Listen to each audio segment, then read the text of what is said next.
नमस्कार, आप देख रहे हैं next 9 political bite. Maharashtra Lok Sabha चुनाव में महायुति को मिली कम सीटों को लेकर अब एनडीए नेताओं के बयान सामने आने लगे हैं। आरएसएस के मुख्य पत्र ऑर्गेनाइजर के अनुसार महाराष्ट्र में बीजेपी की लोकसभा चुनाव में हार का एक कारण उप मुख्यमंत्री अजित पवार की अगुवाई वाली एनसीपी के साथ गठबंधन था। अटकलें लगाई जा रही हैं कि बीजेपी अजित पवार के साथ संबंध तोड़ सकती है। बीजेपी सीएम एकनाथ शिंदे के साथ अगुवाई वाली शिवसेना के साथ मिलकर विधानसभा चुनाव भी लड़ सकती है। बताया जा रहा है कि आरएसएस बीजेपी नेतृत्व के एनसीपी को तोड़ने और लोकसभा चुनाव से पहले पवार के नेतृत्व वाले गुट के साथ गठबंधन करने के फैसले से खुश नहीं है।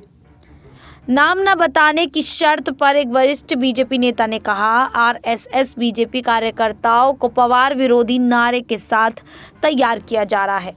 सिंचाई और महाराष्ट्र राज्य सहकारी बैंक घोटाले से जुड़े होने के कारण वे अजित पवार के विरोधी हैं, लेकिन जूनियर पवार के बीजेपी से हाथ मिलाने के बाद पवार विरोधी बयान पीछे छूट गया। घाव पर नमक छिड़कते हुए उन्हें महायुति सरकार में उप मुख्यमंत्री बना दिया गया। नेता ने आगे कहा, लोकसभा चुनाव में यह स्पष्ट था कि आरएसएस बीजेपी के कार्यकर्ता एनसीपी उम्मीदवारों के लिए प्रचार करने के लिए तैयार नहीं थे और कई जगहों पर आत्मसंतुष्ट रहे।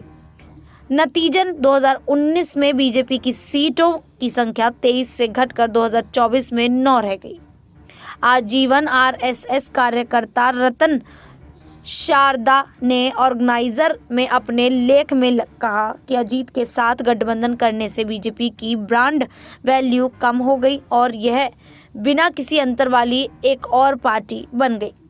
सूत्रों ने कहा कि बीजेपी नेतृत्व इस साल के अंत में होने वाले विधानसभा चुनाव में अजीत के साथ गठबंधन न करने के प्रभाव पर विचार विमर्श कर रहा है। अगर हमारी पार्टी अजीत को छोड़ देती है और विधानसभा चुनाव में शिंदे के साथ आगे बढ़ती है तो ऐसा लग सकता है कि बीजेपी ने अजीत का इस्तेमाल किया और बाद में उन्हें फेंक दिया। ये इस्तेमाल करो और फेंको की नीति उल्टी पड़ सकती है। लेकिन एक और परिदृश्य ये है कि अजीत को सहयोगी के रूप में रखना फायदेमंद नहीं हो सकता है।